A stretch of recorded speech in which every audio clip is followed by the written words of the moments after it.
আজি আপোনালোকৰ লগত মই আকৌ টিউটৰ ছাৰ বাইদেউসকলৰ বিষয়ে দুই এষাৰ শ্বেয়াৰ কৰিম যিহেতু টিউটৰ ছাৰ বাইদেউসকলৰ একোএবোৰী সমস্যাৰে জড়িত হৈ আছে কিন্তু অসমৰ মাননীয় মুখ্যমন্ত্ৰী আৰু শিক্ষামন্ত্ৰীয়ে প্ৰতিশ্ৰুতি প্ৰদান কৰি আহিও তেখেতসকলৰ সমস্যাখিনি আকৌ সমাধান কৰাৰ কোনো সিদ্ধান্ত বৰ্তমানলৈকে গ্ৰহণ কৰা হোৱা নাই আৰু টিউটৰ ছাৰ বাইদেউসকলক কিদৰে তেখেতসকলে কৰ্মত নিয়োজিত হৈ আছে সেয়া মই অসমৰ জনসাধাৰণ অসমৰ বুদ্ধিজীৱী দল সংগঠনক দৃষ্টিগোচৰ কৰাবৰ কাৰণে প্ৰত্যেক দিনাই ভিডিঅ' এটা বনাই গৈ আছো কিন্তু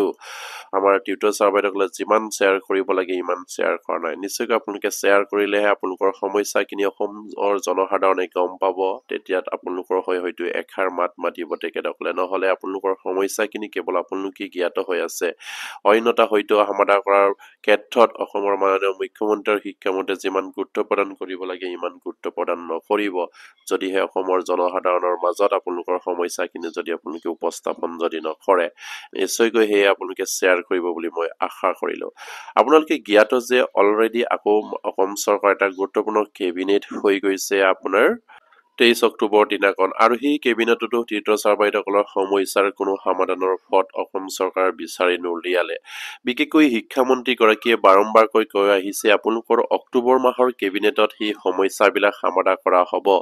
আৰু মাননীয় মুখ্যমন্ত্ৰীয়ে বাৰম্বাৰকৈ কৈছিলে অক্টোবৰ 1 তাৰিখৰ পৰা দৰমহা বৃদ্ধি কৰিব আপোনালোকে চিন্তা কৰিব নালাগে আৰু যিমান পাৰে আপোনালোকৰ দৰমহা বৃদ্ধি কৰা হ'ব আৰু আপোনালোকৰ সমস্যাবিলাক সমাধান কৰাৰ চেষ্টা কৰা হ'ব বুলি প্ৰতিশ্ৰুতি প্ৰদান কৰিছিলে আৰু আমাৰ মাননীয় শিক্ষামন্ত্ৰীয়ে নিজেইটো কৈছিলে তেখেতে আপোনালোকৰ সমস্যাবিলাক যিমান পাৰে সমাধান কৰা হ'ব আপোনালোকৰ ৱেজেছ যিখিনি সমস্যা আছে সেইখিনি চেলাৰীলৈ কনভাৰ্ট কৰাৰ চেষ্টা কৰা হ'ব আৰু আপোনালোকৰ সমস্যাটো অতি শীঘ্ৰে সমাধান কৰি দৰমহা বৃদ্ধি কৰিব বুলি তেখেতসকলে বাৰম্বাৰকৈ প্ৰতিশ্ৰুতি প্ৰদান কৰাৰ পাছতো কোনো এটা কেবিনেটত এতিয়ালৈকে অসম চৰকাৰে সিদ্ধান্ত গ্ৰহণ কৰা নাই টিউটৰ ছাৰ বাইদেউসকলৰ একোএবোৰী সমস্যাৰে জড়িত হৈ আছে আৰু প্ৰত্যেক দিনাই তেখেতসকলে আশা কৰি থাকে অসম চৰকাৰৰ পৰা অসমৰ শিক্ষা বিভাগৰ পৰা অসমৰ শিক্ষামন্ত্ৰী গৰাকীৰ পৰা মুখ্যমন্ত্ৰী গৰাকীৰ পৰা কিবা এটা ভাল খবৰ আহিব নেকি আজি এই আশাতে তেখেতসকলে আশা কৰি তেখেতসকলৰ জীৱনবিলাক বা তেখেতসকলৰ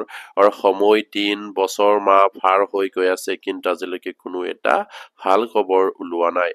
যিহেতু তেখেতসকলে 2021 চনৰ 5 ফেব্ৰুৱাৰী তাৰিখৰ পৰা নিযুক্তিৰ সময়ৰ পৰা পাছৰ পৰাই তেখেতসকলে সেইখিনি আশা কৰি থাকিবলগীয়া হ'ল কাৰণ মুখ্যমন্ত্ৰী তেতিয়াৰ শিক্ষামন্ত্ৰীয়ে তেখেতে যি ধৰণৰ প্ৰতিশ্ৰুতি প্ৰদান কৰিছিলে আবুৱা বুঢ়া সেইখিনি আজিলৈকে তেখেতসকলে পূৰণ কৰিব নোৱাৰিলে আৰু ইয়াৰ পাছত বহুত আন্দোলন হ'ল আমাৰ টিউটৰ ছাৰ বাইদেউসকলৰ বহুত ধৰ্ণা কাৰ্যসূচী কৰিলে অনশন কাৰ্যসূচী কৰিলে বহুতবাৰ শিক্ষামন্ত্ৰীক লগ কৰিলে কিন্তু আজিলৈকে কোনো এটা সমস্যা সমাধান নহ'ল আৰু মাননীয় মুখ্যমন্ত্ৰীকটো লগ কৰিব পৰাই নাই মাননীয় মুখ্যমন্ত্ৰীটো লগ দিয়াই নাই আমাৰ এই টিউটৰ ছাৰ বাইদেউসকলক কি ভিত্তিত তেখেতসকলে এটা আমাৰ জনসাধাৰণৰ সমস্যাক লৈ মাননীয় মুখ্যমন্ত্ৰীয়ে অৱগত হ'ব নিবিচাৰে নেকি কি টিউটৰ ছাৰ বাইদেউসকলৰ অসমৰ নহয় নেকি অসমৰ মানুহ নহয় নেকি বা অসমৰ শিক্ষা বিভাগৰ সমস্যা নহয় নেকি টিউটৰৰ সমস্যাখিনি তেখেতসকলৰ কেন্দ্ৰীয় নেতৃত্ববৃন্দক যে মাননীয় মুখ্যমন্ত্ৰীয়ে লগ কৰিবলৈ ইচ্ছা প্ৰকাশ নকৰাটো কি হ'ব পাৰে সেয়া নিশ্চয়কৈ অসমৰ জনসাধাৰণে এবাৰ চিন্তা কৰিব লাগে হাজাৰ হাজাৰ টিউটৰ ছাৰ বাইদেউসকলৰ সমস্যাৰ প্ৰতি সজাগ হৈ তেখেতসকলৰ কেন্দ্ৰীয় কমিটিয়ে মাননীয় মুখ্যমন্ত্ৰীক লগ কৰিবলৈ বাৰম্বাৰকৈ চেষ্টা অব্যাহত ৰাখিছে তেখেতক অফিচিয়েলি যোগাযোগ কৰিছে কিন্তু তেখেতসকলৰ যিবিলাক যোগাযোগ লগ কৰাৰ সেইখিনি নাকচ কৰে লগ কৰাৰ সময় নাই বুলি কৈ মাননীয় মুখ্যমন্ত্ৰীয়ে তেনেহলে কোনবিলাক মানুহক লগ কৰে আমাৰ সাধাৰণ টিউটৰ ছাৰ বাইদেউসকলক লগ কৰাৰ কোনো ইচ্ছা নাথাকে নেকি সেই টিউটৰ ছাৰ বাইদেউসকলৰ সমস্যাৰ প্ৰতি তেখেতসকলৰ কোনো দায়িত্ব নাই নেকি অসমৰ মুখ্যমন্ত্ৰী হিচাপে অসমৰ প্ৰতিটো জনসাধাৰণৰ সমস্যাক লৈ সজাগ হোৱাটো তেখেতৰ দায়িত্ব বা অসমৰ চুখে কোণে টকা যিমানবিলাক সমস্যা আছে সেই সমস্যাখিনি জনাটো তেখেতৰ দায়িত্ব বুলি আমি ভাবো কাৰণ তেতিয়াহে অসমক এখন উন্নতি এখন ৰাজ্যলৈ তেখেতে আগুৱাই লৈ যাব পাৰিব কিন্তু অসমৰ এটা গুৰুত্বপূৰ্ণ বিভাগ শিক্ষা বিভাগ আটাইতকৈ শিক্ষা বিভাগৰ সমস্যাটি আমাৰ জনসাধাৰণৰ কাৰণে খুব এটা ডাঙৰ সমস্যা বুলি প্ৰত্যেকটো মানুহে গণ্য কৰে কিন্তু সেই শিক্ষা বিভাগতে জড়িত টিউটৰ ছাৰ বাইদেউসকলৰ সমস্যাৰ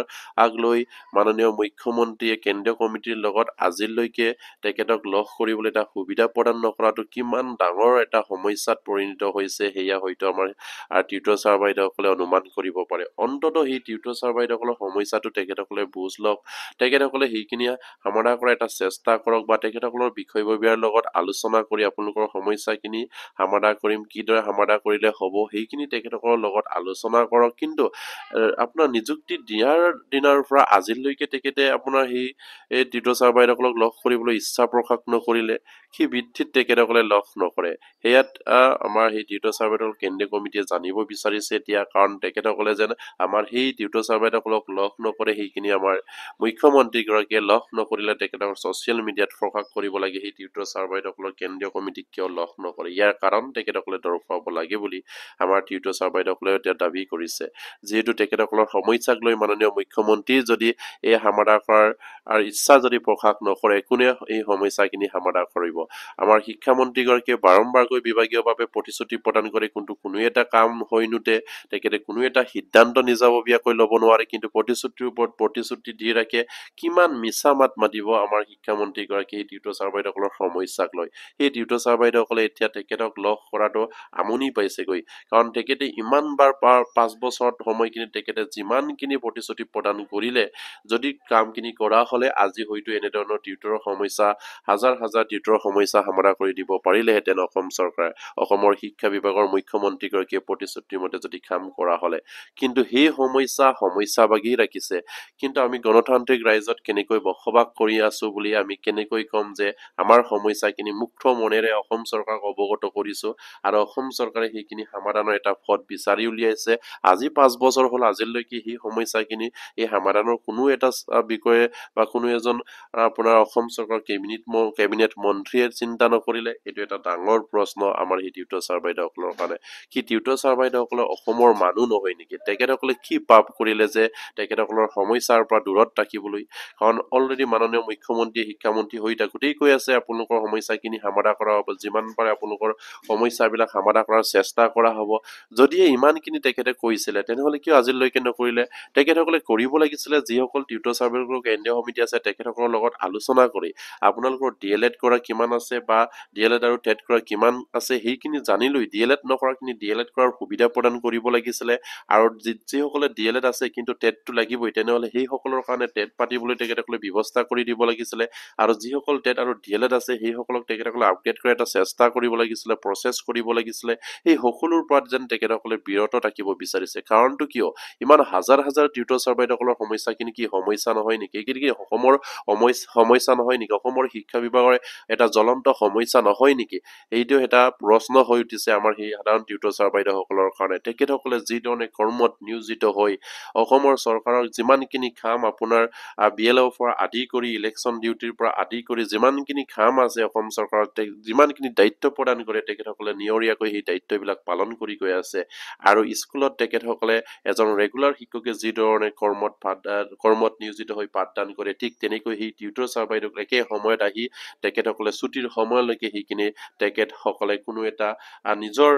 সমস্যাৰ বিষয়ে চিন্তা নকৰি তেখেতসকলে পাঠদান কৰি গৈ আছে, কৰ্মত নিয়োজিত হৈ গৈ আছে। কিন্তু অসম চৰকাৰৰ মুখ্যমন্ত্ৰী এনেকৈ হেমাহি হোৱাটো কেতিয়াও গুৰুত্ব হোৱা নাই। সেইবাবে আমাৰ টিউটৰ ছাৰ বাইদেউসকলে বিশেষকৈ তেখেতে দুখ প্ৰকাশ কৰি কৈছে যে আমাৰ মাননীয় মুখ্যমন্ত্ৰী এবাৰ হ'লেও আমাৰ সেই টিউটৰ কেন্দ্ৰীয় কমিটিৰ লগত আলোচনা কৰিব লাগিছিলে, আৰু আমাৰ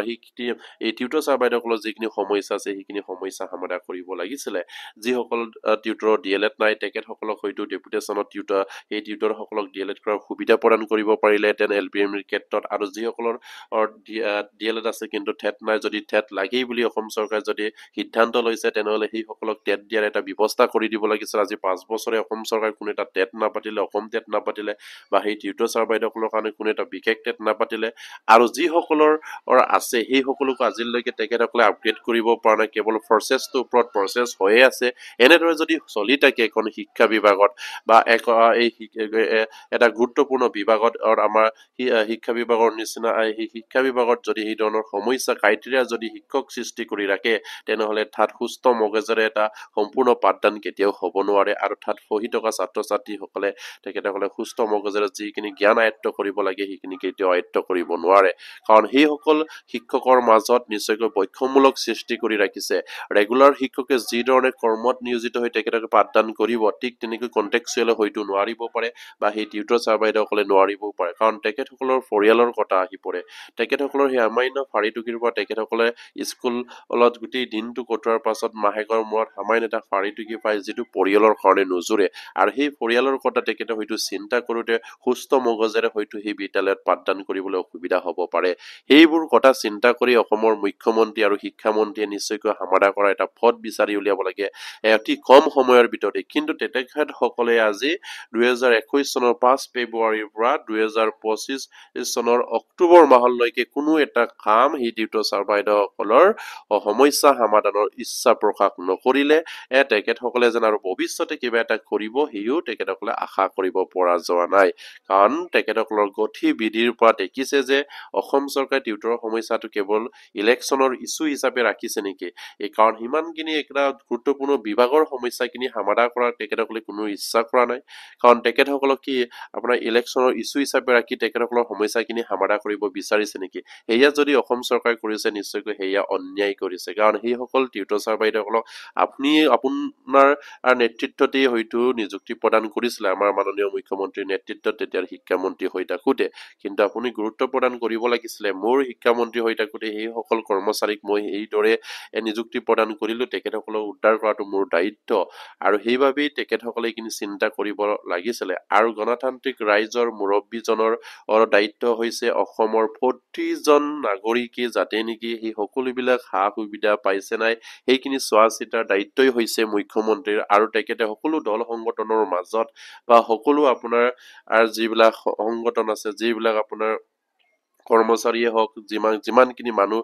তেখেতসকলে সেইখিনিৰ লগত আলোচনা কৰি তেখেতসকলৰ মনোপুত কৰিব পাৰিছে নাই সেইখিনি তেখেতসকলে চিন্তা কৰিব লাগিছিলে। আৰু সেইবাবেই তেখেতসকলক অসমৰ মুখ্যমন্ত্ৰী হিচাপে অসমৰ জনসাধাৰণে নিৰ্বাচিত কৰিছে। কিন্তু সেইখিনি কৰাৰ পাছতো যদি তেখেতসকলে সেইখিনি দায়িত্বৰ পৰা যদি হাত সাৱটি থাকে, তেনেহ'লে সেইখন ৰাইজৰ সমস্যা কেনেকৈ সমাধান হ'ব, সেইখন ৰাইজৰ কেনেকৈ আপোনাৰ উন্নতিৰ গতিত আগুৱাব, সেয়া নিশ্চয়কৈ চিন্তা কৰিব লাগে। কিন্তু মাননীয় মুখ্যমন্ত্ৰী সদায় কৈ আহিছে অসমক এখন উন্নতি ৰাইজলৈ তেখেতসকলে আগুৱাই লৈ যাব, সেয়া হয়তো আদৰণীয় পদক্ষেপ। কিন্তু অসমৰ ভিতৰতেই এখন শিক্ষা বিভাগতেই এটা গুৰুত্বপূৰ্ণ সমস্যাবিলাক যে হৈ আহিছে, সেই সমস্যাখিনিক তেখেতসকলে কিয় চকু দিয়া নাই। হয়, তেখেতসকলে বিভিন্ন ধৰণৰ শিক্ষকৰ সমস্যাখিনি সমাধান কৰিছে, কিন্তু আজিলৈকে টিউটৰ ছাৰ বাইদেউসকলৰ বিষয়ে এষাৰ মাত মতা নাই, আৰু যিটো মাতিছিলে সেইটোও তেখেতসকলে কৰিবলৈ সক্ষম হোৱা নাই। সেই অক্টোবৰ মাহৰ নিৰ্বাচনী প্ৰচাৰৰ আগত যিবিলাক তেখেতসকলে কৈ আহিছিলে, 1 অক্টোবৰৰ পৰা টিউটৰ ছাৰ বাইদেউসকলৰ দৰমহা বৃদ্ধি কৰা হ'ব, যিমান পাৰে বৃদ্ধি কৰা হ'ব, সমস্যা সমাধান কৰা হ'ব, সেইখিনি কোৱাৰ পাছতো আজি অক্টোবৰ আপোনাৰ 24 তাৰিখ হ'ল, কোনো এখন অৰ্ডাৰ নোলালে সেই টিউটৰ ছাৰ বাইদেউসকলৰ দৰমহা বৃদ্ধিৰ সন্দৰ্ভত। কেবিনেটৰ ওপৰত কেবিনেট বহি আছে, আপোনাৰ মাহেকত হয়তো তেখেতসকলৰ 4টা কেবিনেট হৈ আছে, সেই কেবিনেট বিলাকতো কোনো এটা স্থান ঠাই পোৱা নাই। টিউটৰ ছাৰ বাইদেউসকলৰ সমস্যাটো কি, টিউটৰ ছাৰ বাইদেউসকল কোনোবা বিদেশৰ পৰা আহিছিলে নেকি তেখেতসকলৰ সমস্যাখিনি সমাধান কৰিবলৈ অসম চৰকাৰে যেন আঁঠুৰি থাকে। তেখেতসকলে কি পাপ কৰিলে, সেয়া তেখেতসকলৰ গুৰুত্বপূৰ্ণ প্ৰশ্ন অসম চৰকাৰলৈ। আৰু যদিহে পাপ কৰা নাই, যদিহে তেখেতসকলে বিদেশী নহয়, তেনেহ'লে সেইসকল শিক্ষক কৰ্মচাৰীৰ সমস্যাখিনি বুজি সেই অতি সোনকালে সমাধান কৰিব লাগে বুলি তেখেতসকলে দাবী উত্থাপন কৰি আহিছে। আৰু অসমৰ জনসাধাৰণেও নিশ্চয়কৈ বুজিব লাগে তেখেতসকলৰ সমস্যাখিনি। আপোনালোকে এষাৰ মাত মাতক, অসমৰ দল সংগঠনেই হওক, বুদ্ধিজীৱীয়ে হওক, আৰু অসমৰ জনসাধাৰণেই হওক, আপোনালোকৰ হৈ তেখেতসকলে কাম কৰিছিলে। তেখেতসকলে বিনা বেতনে বহুত কষ্ট কৰি বছৰ বছৰ ধৰি তেখেতসকলে হাজাৰ হাজাৰ দুখীয়া ল'ৰা ছোৱালীক পাঠদান কৰি আহিছিলে, আৰু সেই পাঠদানৰ বিনিময়ত, সেই বিদ্যালয় খোলাৰ বিনিময়ত তেখেতসকলক টিউটৰ সজাই অসম চৰকাৰে হাৰাশাস্তি কৰি আছে। সেয়া নিশ্চয়কৈ অসমৰ জনসাধাৰণে গম পায়। আপোনালোকে চিঞৰক, আপোনালোকে মাত মাতক সেইসকল টিউটৰ ছাৰ বাইদেউসকলৰ উদ্ধাৰৰ হকে। তেতিয়াহে অসমখন যদি আগুৱাই লৈ যাব বিচাৰে, এখোজ আগুৱাব। নহ'লে সেই টিউটৰৰ সমস্যাৰ পৰা হয়তো অসমখন উন্নতিৰ গতিৰ পথত যিটো আগুৱাব লাগে হয়তো পিছ পৰি থাকিব। সেয়ে অসমৰ মাননীয় মুখ্যমন্ত্ৰীয়ে চিন্তা কৰিব লাগে। প্ৰতিটো বিভাগৰ প্ৰতিটো সমস্যাৰ বিষয়ে অসমৰ মাননীয় মুখ্যমন্ত্ৰীয়ে জনাটো দৰকাৰ, আৰু প্ৰতিটো বিভাগৰ প্ৰতিটো আমাৰ যিসকল কৰ্মচাৰী আছে, সেই কৰ্মচাৰীসকলৰ সংগঠনটোৰ লগত আলোচনা কৰি এই কৰ্মচাৰীসকলৰ সমস্যা সমাধান কৰাটো তেখেতসকলৰ দায়িত্ব। আৰু সেয়া নকৰি তেখেতসকলে এচামক তেখেতসকলে উন্নতিৰ পথত লৈ গৈ আছে, কিন্তু আন এচামক তেখেতে মৃত্যু মুখলৈ ঠেলি লৈ গৈ আছে। সেইখন অসম এনেকে হলে কেতিয়াও উন্নতিৰ পথত আগুৱাব নোৱাৰে। সেয়া নিশ্চয়কৈ অসমৰ জনসাধাৰণেই হওক বা অসমৰ মুখ্যমন্ত্ৰী শিক্ষামন্ত্ৰীয়ে হওক আপোনালোকে জনাটো দৰকাৰ হয়তো আপোনালোকে এছাম মানুহক মৃত্যুমুখলৈ ঠেলি আন এছাম মানুহক উদ্ধাৰ কৰি এই অসমখন উন্নতি কৰিব বিচাৰিছে তেন্তে অসম কেতিয়াও উন্নতি নহয় এয়া মাননীয় মুখ্যমন্ত্ৰীয়ে মনত ৰখাটো দৰকাৰ আৰু বাৰম্বাৰকৈ ইমানখিনি আমাৰ ভিডিঅ' বিলাক কোৱাৰ পাছতো বা আমাৰ যিসকল টিউটৰ ছাৰ বাইদেউসকলক অনুৰোধ কৰাৰ পাছতো কিন্তু আপোনালোকেও যিমানখিনি শ্বেয়াৰ কৰিব লাগে বা যিমানখিনি আপোনাৰ ভিডিঅ' বিলাক ফৰৱাৰ্ড কৰিব লাগে ইমানখিনি কৰা নাই আপোনালোকে নিশ্চয় শ্বেয়াৰ কৰিব তেতিয়াহে আমাৰ অসমৰ জনসাধাৰণ অসমৰ দল সংগঠন বুদ্ধিজীৱীয়ে গম পাব অলৰেডি মাননীয় মুখ্যমন্ত্ৰীয়ে নিশ্চয়কৈ গম পোৱাৰ পাছতো হয়তো তেখেতে বৰ্তমান কামটো কৰা নাই কিন্তু জনসাধাৰণে যদি এষাৰ মাত মাতে নিশ্চয় তেখেতে কৰিবলৈ বাধ্য হ'ব আৰু মাননীয় মুখ্যমন্ত্ৰী নিশ্চয়কৈ বহু ধৰণৰ সমস্যা সমাধান কৰিছে কিন্তু টিউটৰৰ সমস্যাটোতে তেখেতসকলে সমাধানৰ এটা পথ বিচাৰি উলিয়াব পাৰে সেয়া আজিলৈকে কিয় কৰা নাই সেইটো এটা ৰহস্য আৰু সেইবাবে বাৰম্বাৰকৈ মাননীয় মুখ্যমন্ত্ৰীক টিউটৰ ছাৰ বাইদেউসকলে অনুৰোধ কৰি আছে আমাৰ সমস্যাখিনি সমাধান কৰক আৰু টিউটৰৰ পৰা টিচাৰ আপগ্ৰেড কৰক আৰু যিবিলাক হয়তো